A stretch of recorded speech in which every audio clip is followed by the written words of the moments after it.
This meeting is being recorded.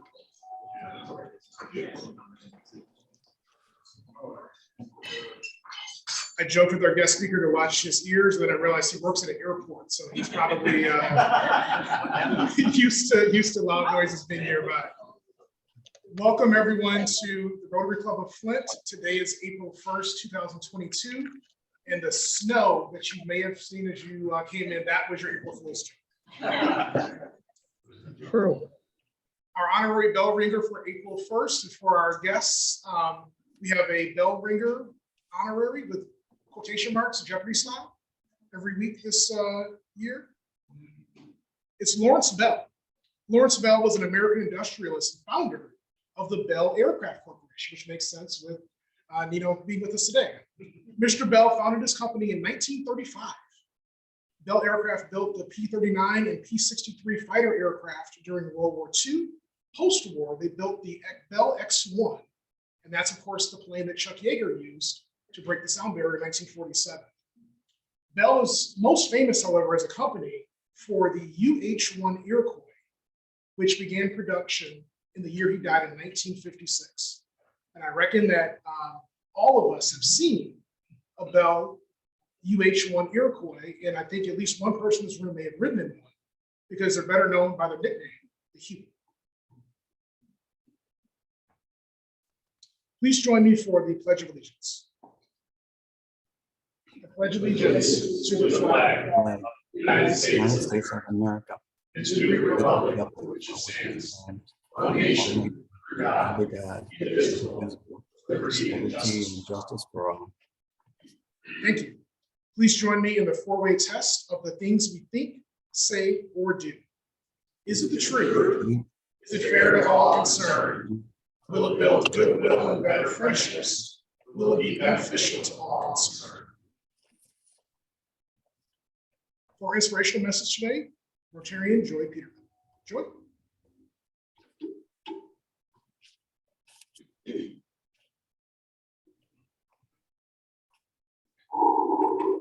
So April 1st has always been a unique day in my life. I'm sure my mom several years ago prayed and prayed and prayed that her child wouldn't be born today. So instead, she was born tomorrow. And I thought that was kind of a great thing. And I think they were hoping for a boy and they got a girl. So then they got 4 more girls. So there's lots of girls in the family, no boys. But in reality, I'd like to start with just saying thank you to God for the peace of each moment as we strive for it, and to lead us into taking the next steps into tomorrow and the day after, and to thank Him for our food today. But I also want to add something that, in regards to steps, I was going to do something really funny, but I think this is kind of a little bit different than that. And it's called the Wise Farmer's Donkey. One day, a farmer's donkey fell down into a very deep well. The animal cried piteously for hours as the farmer tried to figure out a way to get him out. Finally, he decided it was probably impossible. And the animal was old and the well was dry anyway.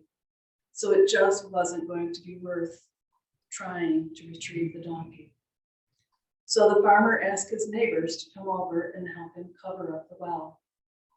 They all grabbed shovels and began to shovel dirt into the well. At first, when the donkey realized what was happening, he cried out horribly. Then, to everyone's amazement, he quieted down and let out some happy brays. A few shovel loads later, the farmer looked down into the well to see what was happening and was astonished at what he saw. With every shovel of dirt that hit his back, the donkey was shaking it off and taking a step up. As the farmer's neighbors continued to shovel dirt on top of the animal, he continued to shake it off and take a step up. Pretty soon, to everyone's amazement, the donkey stepped over the edge of the well and trotted off. Will and Guy consider that the moral of this tale is, life is going to shovel dirt on you. The trick to getting out of the well is to shake it off and take a step. Though applying this wisdom, adversity can be turning into a stepping stone.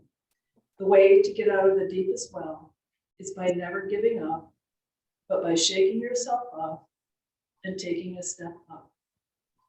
And as I walk into my 69th year tomorrow, take your steps one day at a time, no matter what happens to you, because there's always a bright and new shining tomorrow.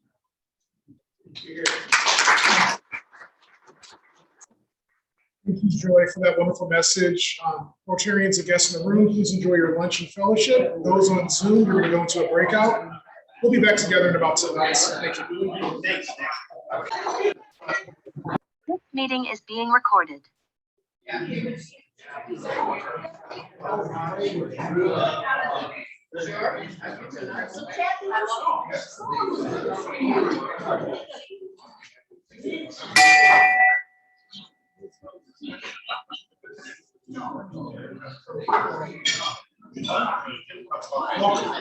Welcome back, everyone. Great to see a wonderful crowd on Zoom and in the room.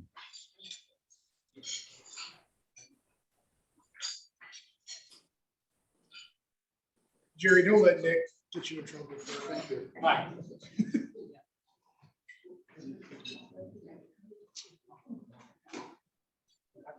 We have today one of the wonderful traditions of our club, which is adding a new member. So I'd like to I see some folks that are still getting their seats, get started with that wonderful tradition that we have. The ideal of Rotary service and our motto is service above self. The object of this club and all Rotary clubs. Connie, you're gonna let Coach McGee get you in trouble. Sorry. I'm gonna start at the top. The ideal of Rotary service and our motto is service above self. The object of this club and all Rotary clubs is to encourage and foster this ideal as a basis of worthy enterprise. In particular, we encourage and foster the development of acquaintance as an opportunity for service, high ethical standards in business and professions, the ideal of service in each Rotarian's personal, business, and community life, and the advancement of international understanding, goodwill, and peace throughout the world. Tom Ayers, you are now part of this effort. Accordingly, we welcome a new member to our club. It is an opportunity for all of us to remind ourselves that we are judged by the Rotary four-way test of the things we think, say, and do. Please join me in reciting them again. Is it the truth? Is it fair to all concerned? Will it build goodwill and better friendships? Will it be beneficial to all concerned? Tom, please remember that you have been admitted not only into the Rotary Club of Flint, but into a worldwide association. And by virtue of your membership in this club, you are welcome into the fellowship of Rotary clubs around the world. Fellow Rotarians, please welcome our newest member, Tom Ayers. Tom?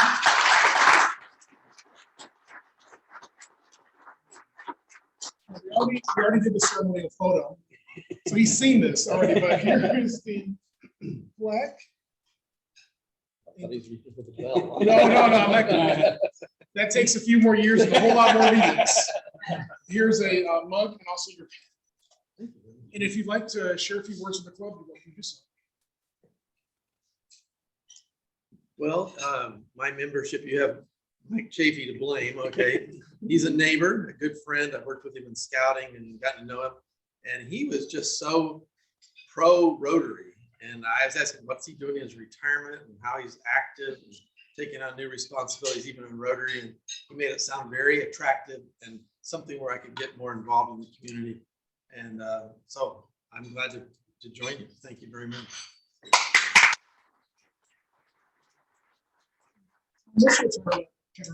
I'm the chief financial officer. Tom is the Chief Financial Officer at Kettering University.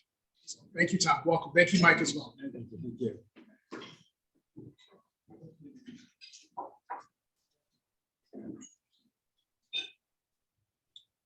Under club announcements, I want to make an appeal.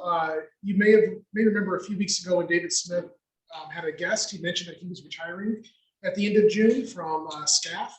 And the club has some memorabilia and historical items stored at staff. Takes up maybe 100 to 150 square feet that we would love to find a new home for. So if there's a member, if you know the business or your business that has, you know, a 10 by 10, 10 by 15 or so space that we could use ideally with no charge and only very limited access, please contact myself or President-elect Elizabeth to follow up and get more details. Are there any other announcements? Seeing none, I will mention under health and welfare. I was in touch with Fred Hines this week. Can I take that? Yep. Okay. Go ahead. I Nick. was actually hanging out with Fred. Oh, okay. So I went to go visit him today. Here, come up to the microphone. This is, that means I get to do this twice today. I wore my only suit. That was a joke. God, you people are so stiff. That was a joke also. Thank you. Yeah, I went to go visit Fred today. He was at Regency when I was with him around 9 and 10 o'clock-ish. But apparently he told me he made parole and he was getting out at 11:30. So I haven't gotten it confirmed, but Fred should have gotten out about an hour ago and sent home. He seemed to be doing pretty well. I mean, he's the same in the head, but physically he's getting a little bit better and better. So I just wanted to put that out there as I was just with him a couple hours ago and I spent some time with him. He's in great spirits. One of the things that I said, Fred, man, you just keep trying to kill yourself. What is going on with you these past few years? He said, my son, I was telling my son that, and my son said that, or I told my son, I just keep dodging the ball. It's fine, I'll keep dodging it. My son said, but there's more bullets coming at you these days. So Fred sees that. So I just think he's doing really good right now relative to where he was a couple weeks ago. I asked him about coming back to Rotary. He just flat out said, we'll see. I'm just not sure yet. I mean, he's just got to get the strength back. But he was good. So that's an update on Fred. Thank you, Nick. Thanks. So Fred, if laughter is the best medicine, I know Fred will be in good hands. So certainly, no one has a better sense of humor than Fred. I need to add one more thing. I'm sorry. We're on there. I don't mean to take up all this time. I'm gonna remember this in like 5 years. No, because you just said Fred sense of humor. Fred literally asked me to make sure to let everybody know. He got hurt because he fell out of the bathtub. He told me to let everybody at Rotary know that when he fell out of that bathtub, he made a clean exit. Fred's joke, not mine. Yeah. I am just the messenger, people. You can find him when he's not here. Well, if Fred weren't not present and still recovering, I would find him, but I think that's maybe not nice. I know we have several guests to be welcomed, and so first I'm going to ask on Zoom, President Elizabeth, if there are any guests on Zoom. No, we do not have any guests on Zoom. Sorry, I had you muted. Sorry, go ahead. Oh, no guests on Zoom today. Okay, thank you. In the room, I'm going to ask Nino, you're welcome. Oh, Jerry, you can welcome. Introduce Autumn, maybe. Yeah. Very happy. With us today, Neil is our guest speaker, but Autumn is here from the Division of Operations Marketing and Airline Relations. Thank you. So we have Autumn from Marketing and Public Relations, air service development and other such duties as a side. That's the, yes, yes. Not a visiting, not a guest, but just good to see you in person. Bob Sablisky, good to see you with us. Thank you. Let's get Bob here. As I scan the room, Connie Peters has a guest. Dave Perry from 360 Interactive is here again today. Hoping that 100% attendance, he's not even a member now. Yeah, Dave Ayers from 360 Interactive with now better attendance than Connie. Yes. And then Hank, you have a guest. Yes, we do. She's the controller of our company. We had a really hard time to get. She might be early, so I'm gonna give her a holler.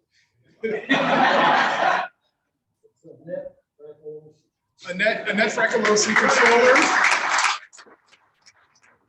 Hank's firm, but sounds like your lunch hour may be running out. So, and then Todd, you have a couple guests here. Yes, I do. I brought with me today Deborah Campbell, who's our Director of Development over at Sloan and Longway. What was that? I'm just thinking of the Zooms to folks in here. Okay, yeah. And then also Kathy McGee, who pretty much I just call Coach, and I think everybody would get that. Yes. She also helps us out with Sloan again.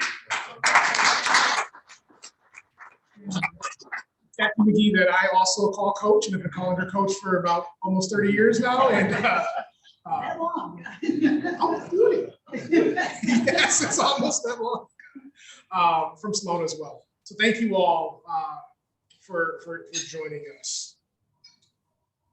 We had March birthdays that George is going to do. Now, you have to be kind to past President George. I was unavailable to be here for a work obligation, and George did a great job, except you forgot the March birthday. So it's April, but we're going to still recognize the March birthdays. Actually, these are March birthdays. Yeah, right. It's April, but we're doing March birthdays. Okay. And if I could have a Sergeant at Arms, Jerry, would you mind to collect the dollars? Oh, yeah, I'd be glad to collect the money. Jerry's gonna make sure the money actually goes to the All right. Good afternoon, everyone. So obviously, President Kyle didn't see my presentation of his skiing skills last week. So How long is Still this gonna allowed be, me to the George? podium. I don't know how long. I don't know. can I got a stand lot of time. Okay.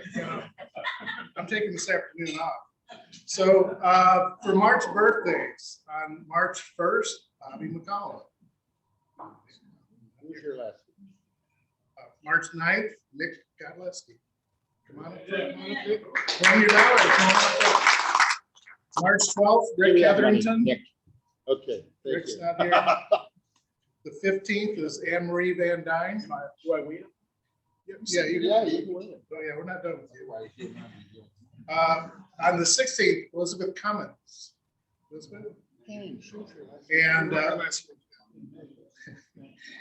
Elizabeth has been a Rotarian for 25 years. On the 17th is Patrick Naswell. And on the 18th, Marissa Pierce. And the 23rd, Terry Norman Waco. All right. 47 years in Rotary. 47. It's the first time I've taken money from you. Right. And on the 30th, Stephen Lowe. Stephen, all right? Okay. And that's it. Okay. So we're gonna sing. Yeah, we will. Let's. This is where I step far back from the microphone and ask you to join me in singing "Happy Birthday" to our March birthdays. Happy birthday to you. Happy birthday to you. Happy birthday, dear Rotarians. Happy birthday to you.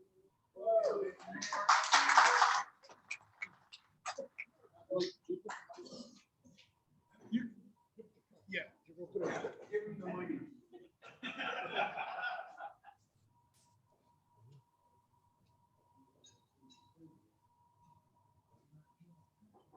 We don't want Jerry taking the money back to his savings.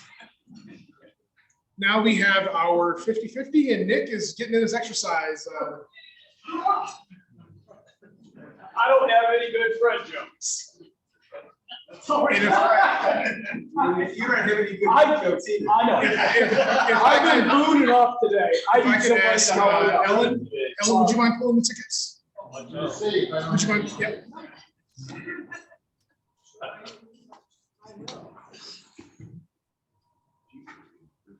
You gotta raise it up high, Nick. That's a disadvantage.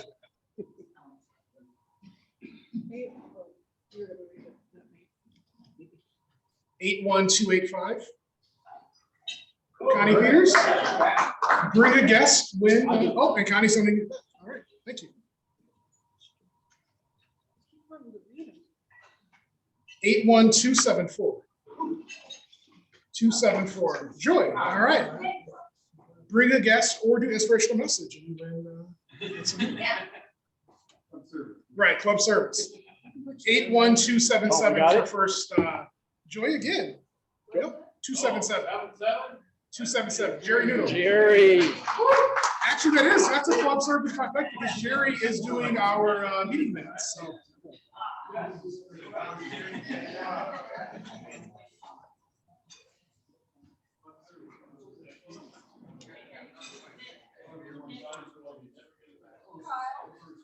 Yes.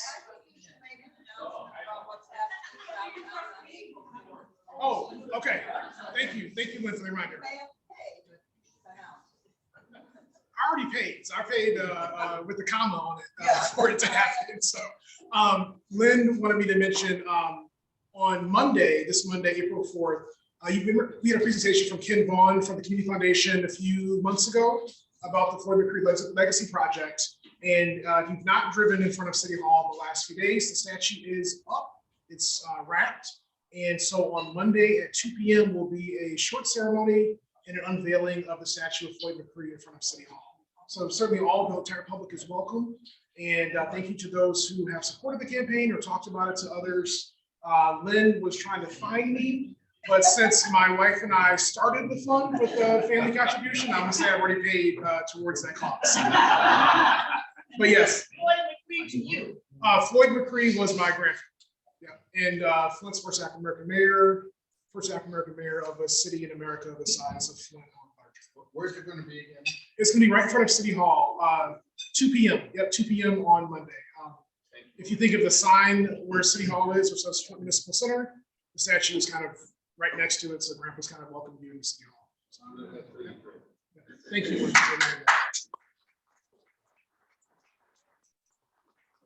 I'd now like to call up Rotary Jerry Preston to introduce our keynote speaker. Jerry.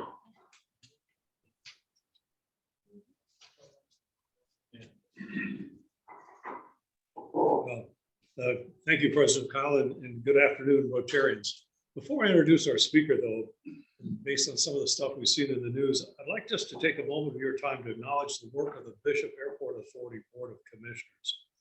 And in full disclosure, I'm a past member of that board. My wife is a current member of the board, but the BIA board is a 9-member public body appointed by the mayor and the county board of commissioners. And I can attest to the fact that it is one of the best governed public bodies in the state. It functions very efficiently and effectively without any of the hijinks that we see from many of the other public bodies here in Genesee County. And the results speak for themselves. People from all over the state go out of their way to fly into Flint and to fly from Flint. As their slogan goes, it's a better way to fly. So I just wanted to acknowledge this board for being a very effective together board that works together and makes it happen and doesn't have all of the stuff that you see on the news today. Well, our speaker today and staff are a significant part of what makes Bishop International Airport one of the gems of this part of Michigan. Nino Sapone, the Flint Airport Director, graduated from California University of Pennsylvania with a Bachelor of Science degree in education. Prior to coming to Bishop International Airport, he worked for 26 years at Pittsburgh International Airport. Nino arrived at Bishop March 2019 and was promoted to CEO in October of that year. He's an accredited executive and former president of the Northeast chapter of the American Association of Airport Executives. He currently serves as their academic relations, operations, safety and emergency planning, and unmanned aerial aircraft committee. He's married and has 2 children. Now, you may have surmised that Nino is of Italian heritage and has a number of relatives still living in Italy. I have it on a very reliable source that Nino acknowledges that heritage with his outstanding preparation of old family recipes and pairs that food with fantastic homemade wine. I also understand that he on occasion shares his creations with the staff at the airport. Now, I've heard of executive recruitment and retainment for staff programs, particularly because of post-pandemic. And these are special perks and bonuses, signing bonuses, et cetera. But I think authentic Italian food and wine tops it all. So Rotarians, I guess, Bishop International Airport Director, Nino Sapone, you know.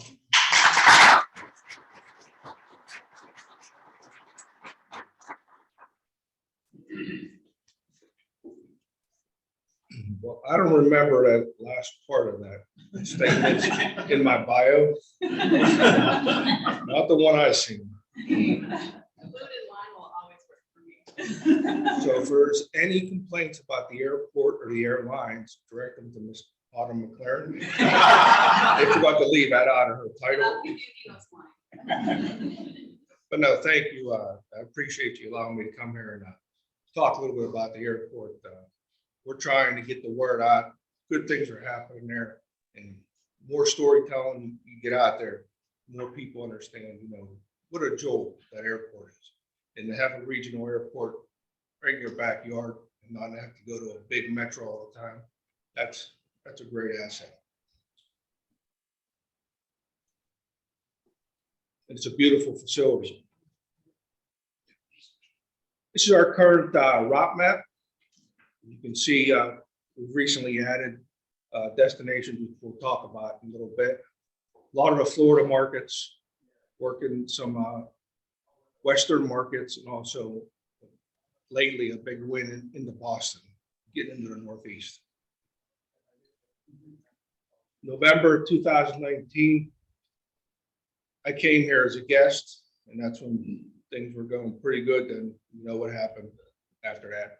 But we held our own through 2021.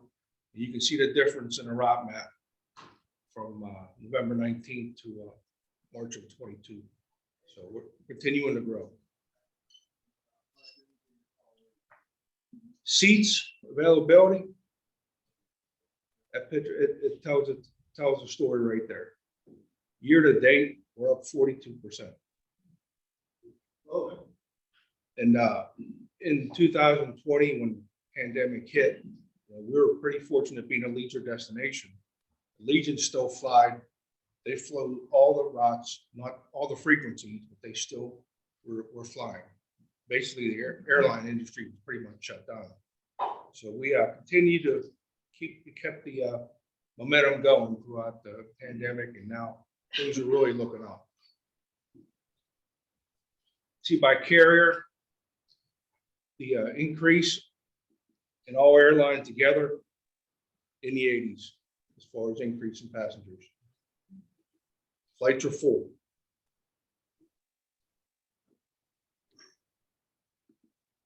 Another stat shows you March, April, and May continued increase as far as passenger traffic. Changed from 22 to 2019. And 2019 was a pretty big year. So we're at that level and plus. To give you an idea, you know, spring break is our really big time of year just because of the Florida destinations and the spring break traffic. I pulled just a day in March here, 22 daily departures in March, and over 2,000 passengers. And that's not the biggest day. That's what's going on now at the airport. You know, people are really taking advantage of the flights. You can see all the destinations and frequencies. It's pretty exciting. Big announcement is getting the Legion here for a base, crew base, aircraft base, and that you know, we talked to them and we knew they were increasing, but you know, we pitched them pretty good package.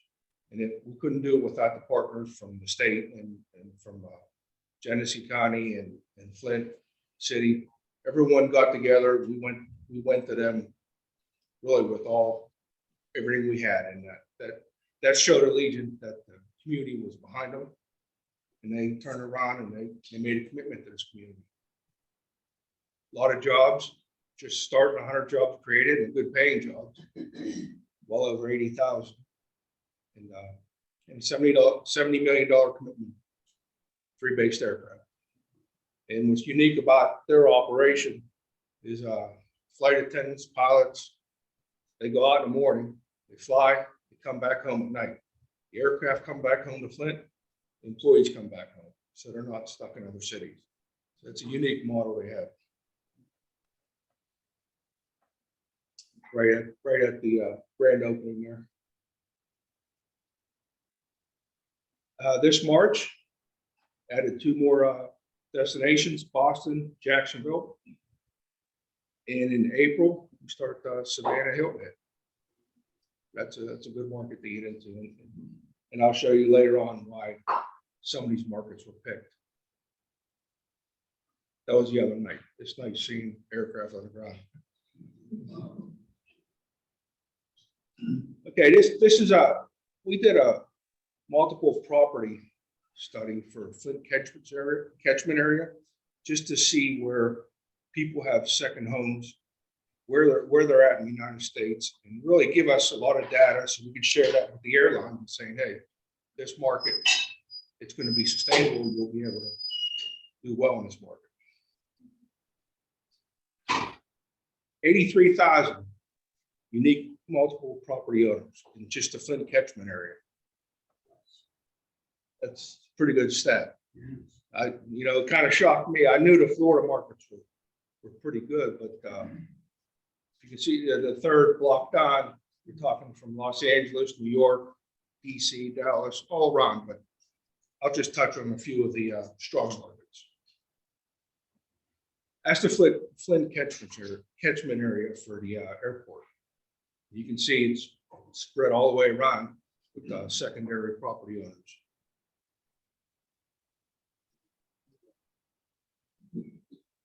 And in that catchment area, it's right now we're pulling from about 3 million people.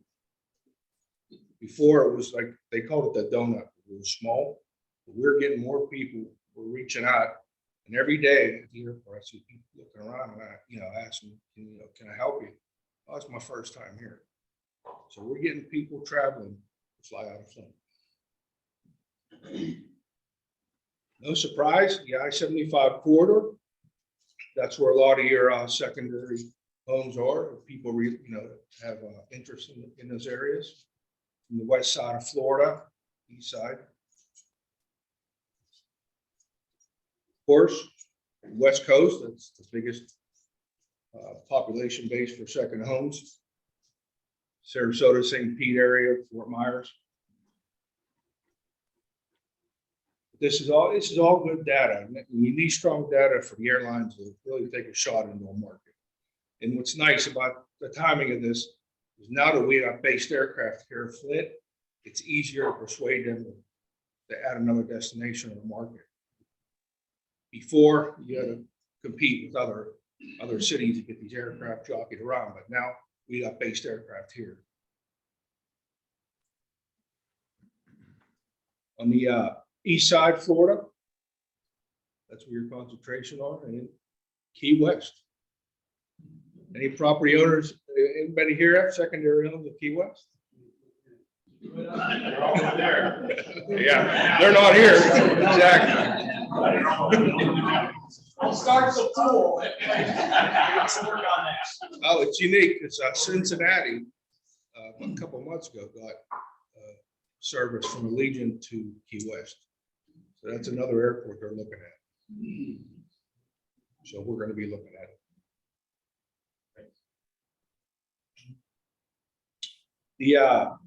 We just last summer, was it Mesa? Oh, November. November from Mesa, Arizona. That was a big area where people had second homes, and we went to Legion with that and said, hey, this is a route that's going to be sustainable. And they took a chance on it. It's doing well. It's doing really well. Phoenix Mesa area.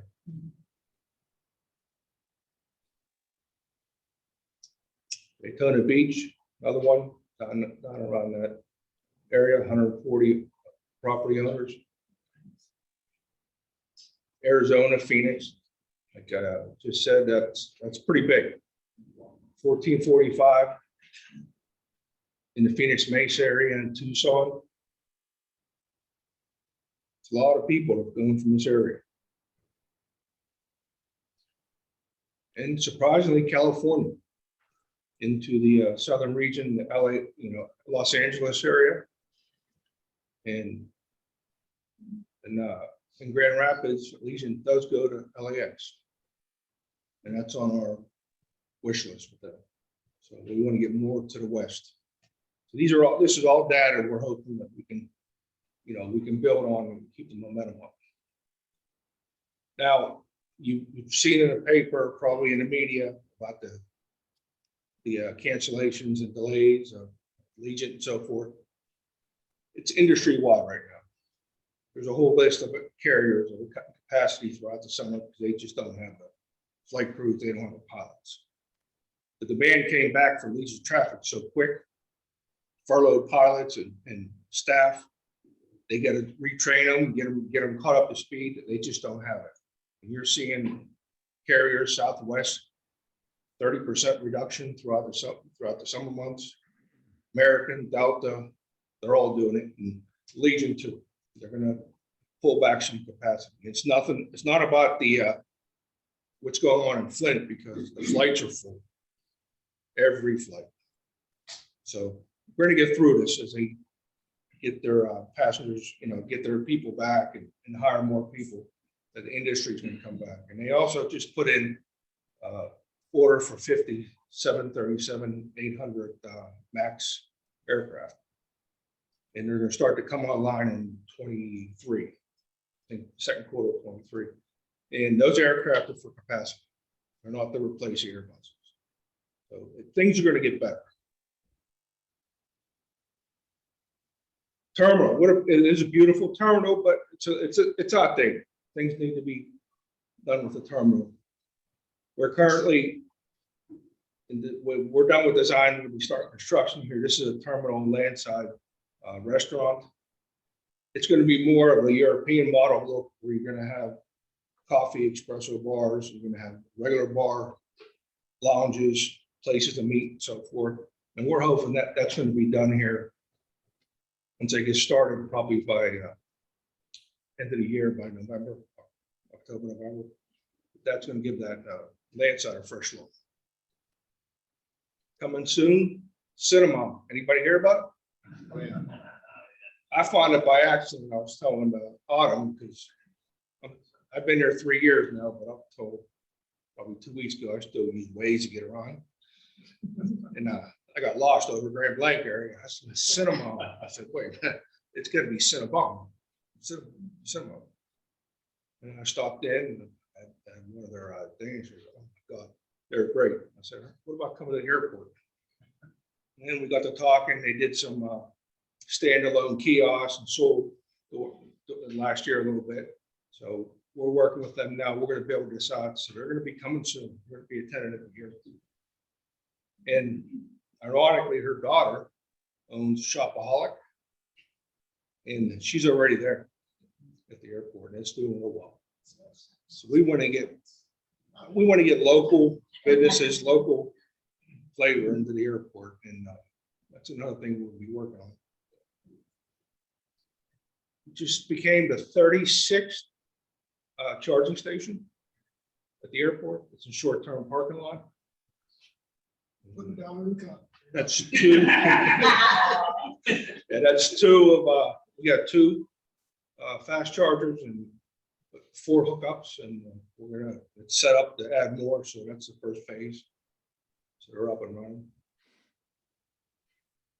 Development, the airport. People don't realize property out there, and really good property that really it hasn't been marketed. In order to do that, you need to get the state involved, again, MEPC, the local government. I showed them our development plans, and they said we never knew that the airport had parcels ready to go and so forth. I'm like, no, we need to be able to market this. Parcels identified right there, all around the airport, they're ready for development. In the blue, that's considered non-aeronautical, so it doesn't have really an aviation function. That's for any kind of business. In the pink, that's aeronautical. You have a little bit tighter restrictions with the FAA and what that property can be used for. But these properties are all identified, and the green is corporate. We'll go into that a little bit more.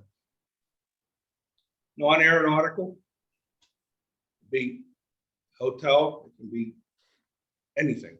And that's something, you know, we have it out there, we're really promoting it, and the state is promoting it, and hopefully we can get something, you know, get something going here soon. No, aeronautical, prime real estate, right next to the runway, access. And, you know, the airport will build a taxiway to tie into the airfield structure. So that's another thing we're marketing. We have a few development people looking at it.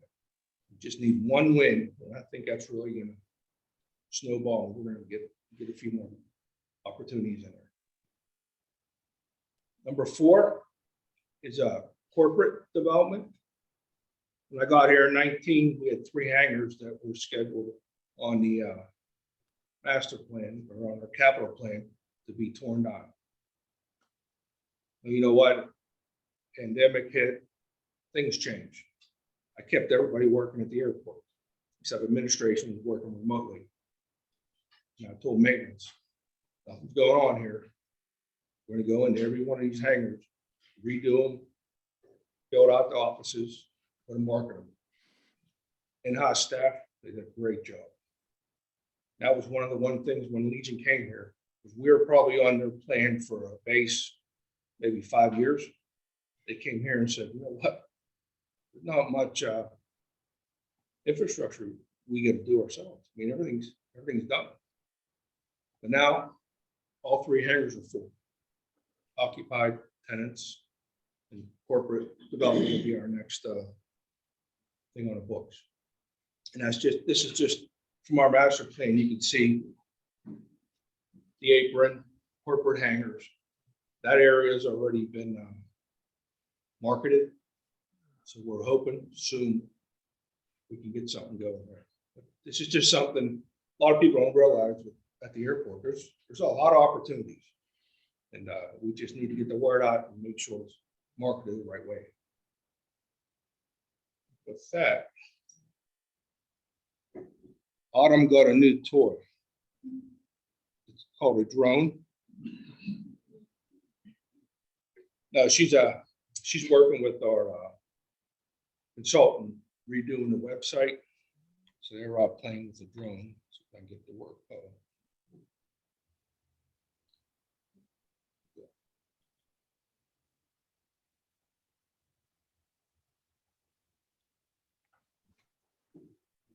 It worked at like 11:45. Yeah, drone's dead. Well, anyways, we got a new website. Hopefully, within the next 2 weeks, you're going to see it. It's dynamic. It's well done. It's something. It's a breath of fresh air. And people are going to really see a big difference. But that really sums it up for me. If you have any questions, I just wanted to be able to touch on a few things.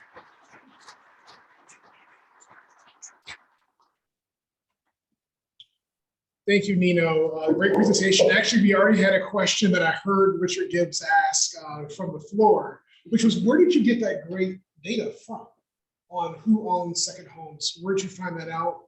I don't know if Richard wants to know if you know where he has second homes at. But, no, our aviation consultant,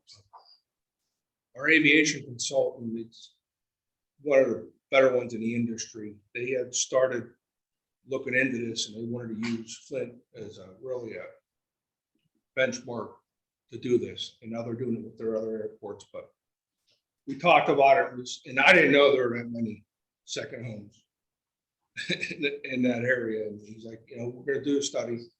You know, we put the money out, but they gave us a good deal because they wanted to see how this would work and get this data. And we got the data and we shared it with the airline, and that was really something that really helped us get these flights. They get it from DOT data. Yeah. Combined with some other Wi-Fi surveys. There's a few different avenues, but the most being Department of Transportation data, DOT. Yeah, it was data that we couldn't get ourselves. This consultant had a sub-consultant, whatever, I forget their name, but they got zip codes, they got all kind of information. And that's how they put this data together. Rob, we're going to question. Rob, I have a couple. With Allegiant coming in being a hub, are they putting in facilities for aircraft maintenance and repair, or does that do they take those planes off-site somewhere to get repaired? Good question is that the maintenance, with Legion being a hub, they bring in aircraft for maintenance and what they're doing. Yeah, one of the proposals is they've taken the majority of Hangar 1 offices, maintenance facility, where they have 15 mechanics they hire, a lot locally too. And they have a commissary there, catering.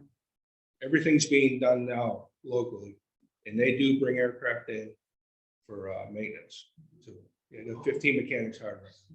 And then real quick, do you think Delta will ever start flying out of Flint again back to Atlanta or Minneapolis, or is that kind of a fun deal? Without saying no, I would say it's very slim. I mean, they're under agreement, airline agreement until the end of this year. They're paying their bills, equipment's still there, but we're not in their short-term plans. They're focusing on building up the hub. And the problem now with the pilot shortage, they're taking regional pilots, regional aircraft pilots, and taking them to mainline because they don't have enough pilots. But those regional aircraft, those 60 seaters, 90 seaters, service the smaller markets like Flint and feed it into Detroit. That's how they feed their hub. So those smaller markets are the first ones that are going to get impacted until they get this pilot shortage rectified. Joy, then Joel. Oh, yeah. Yes, yes. I'm a Delta girl, so I was mad when we left. We're trying. I canceled my Delta credit card when they left. Joel. What is your busiest weekend of the year, and what is your least busy weekend or time? Busiest weekend of the year, least busiest. Spring break right now, these last probably 2 or 3 weeks going into this week, Legion's been having 10 flights a day. And that's up considerable. So you're seeing that big time. Around the holidays, Thanksgiving, Christmas, big time. Throughout the summer months, which is, I learned this quickly when I got here. I heard Michiganders won't leave Michigan in the summer. They go on vacation. Knowing what Michigan can offer and the Upper Peninsula, I understand that. So in the summer, it slows down a little bit. As soon as the end of summer hits, once you get the season for Florida, October, November, that's when it really kicks all the way, kicks up a lot. You're real busy throughout the spring and back to the summer. It's interesting to think the industry is not very busy in the summer. Yeah, I learned, they schooled me.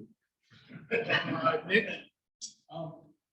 You kind of generally said West Coast was really good at the place that you went, but is there like one target city that is just your golden child that you wish we could get, you're trying to get, would really make a big difference anywhere in the country that we don't have yet that we're working on, or we wish we had? In our incentive plan, we put together a list of 15 wish lists, knowing that whenever they brought the base here, we're going to get initial announcements for these aircraft. We put on there, we'd like to get Denver, LAX, just from what you've seen there. Arizona was on there. We just got Arizona. And I'd love to get into BWI, Baltimore area, Washington area, which is a possibility. I mean, that's been talked about. Yeah, Legion before, up to probably a year and a half ago, you wouldn't see them go into Boston or these big markets, these legacy carriers, but now they're starting to do that. So into the Washington area, Florida markets we have covered, Denver, out west to California, and so forth. Let's just check real quick on Zoom if there's a question. And if not, I think I saw Jerry Hill. Jerry. Yeah, I'd just like to comment, I traveled several million miles in my job when I was there.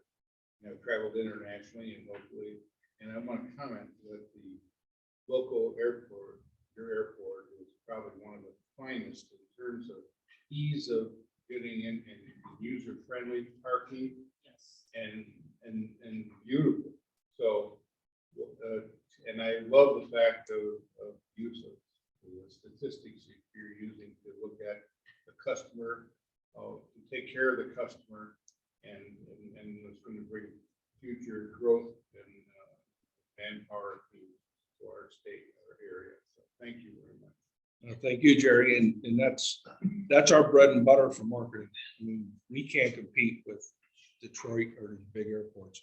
And just by having ease of access, a nice clean facility, and the less stress put on the traveling public, that's our You cannot walk from the exit of the airport to your car and the complexity of all the most other airports.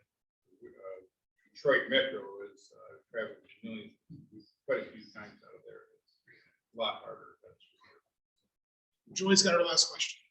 Oh, okay. So is anything in the works for a park and fly relationship with a hotel?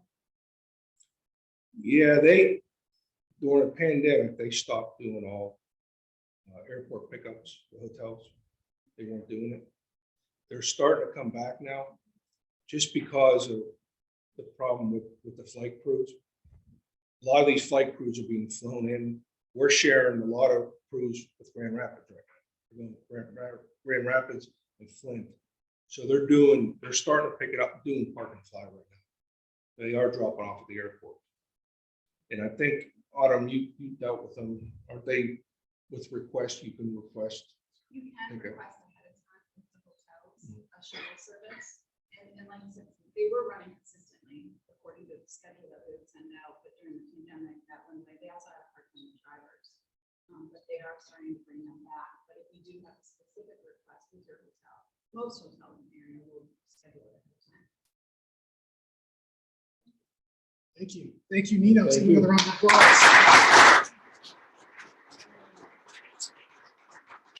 So, Nino, as a kid who grew up in the southwest part of Flint, the planes would fly right over our house basically growing up. And there was only one complaint at some point in the 90s. They let, it was Air Force or someone fly C-130s on a Bishop for training. And it flew over our house and shook the house. And my mom called Senator Levin's office and let them hear about it. Other than that, we Any never had other any issues. complaints like that? Contact Autumn. Contact Autumn. Any complaints, contact Autumn. Yeah. Thank you, Nino, for joining us again. A donation in your name will be made to the Rotary Foundation to support the eradication of polio. So thank you for that. Appreciate it.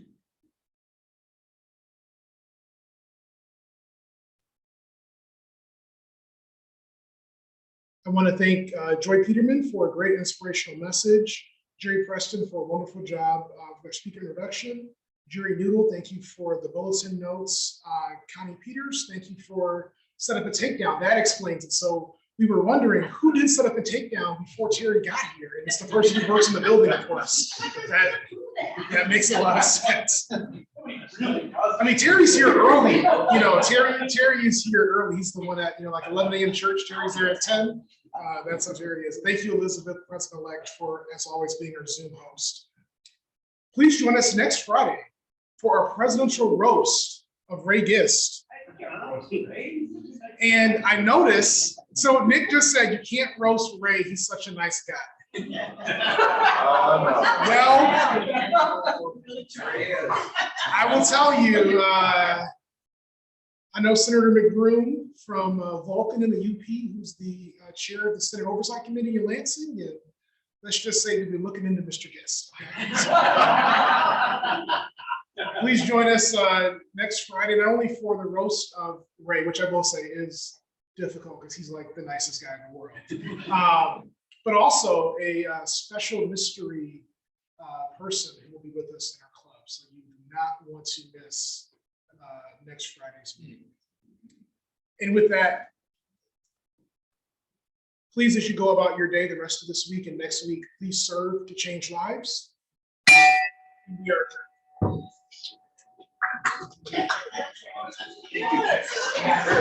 Bye, everyone. Ready to get your popcorn ready.